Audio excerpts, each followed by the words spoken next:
Ever since the Saudi-led coalition forces attacked in Yemen 2015, there have been more than 21,300 air raids, giving an average of almost 12 airstrikes every single day.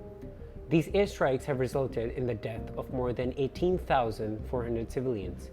These casualties, however, are the result of the direct conflict. The US-based Armed Conflict Location and Event Data Project, ACLED, stated in October 2019 that it had recorded more than 100,000 fatalities, including 85,000 deaths due to the war-based famine. The war has left an estimate of 2 million children acutely malnourished, while 360,000 children under 5 years old who are struggling to survive.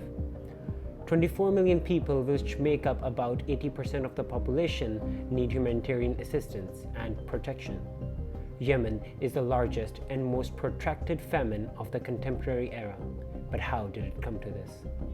One has to realize that the current famine in Yemen is a result of both economic and military strategies, both of which have in turn contributed to the country's descent into famine. The combatants have connected the war effort with the knowledge that their actions will cause mass starvation. Here, the greatest responsibility lies with the Kingdom of Saudi Arabia, the United Arab Emirates, and the Iranian-backed Houthi militias.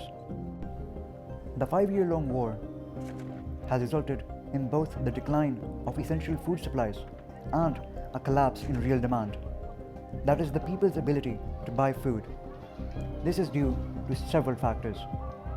Firstly, Yemen was already a very poor country even before the war.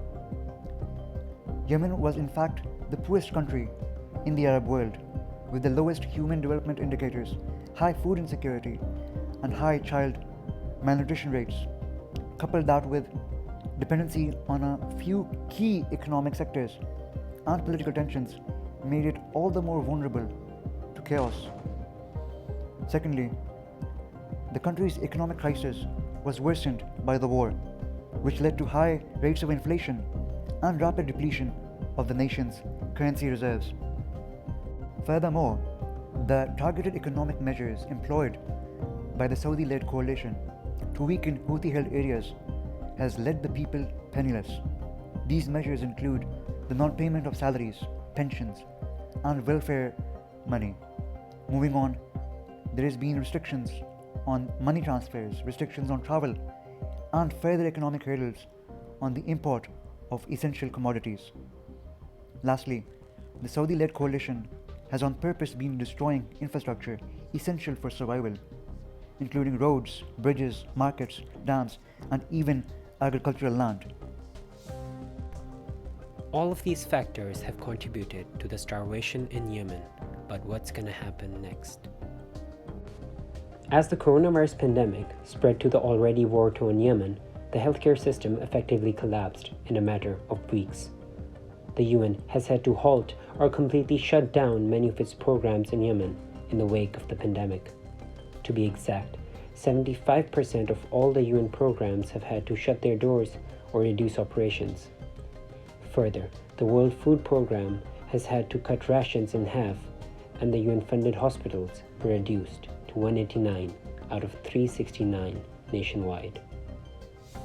All of this and the fact that Houthi-held Sana is suppressing the actual severity of the virus in the country will only further pull Yemen deeper into the abyss.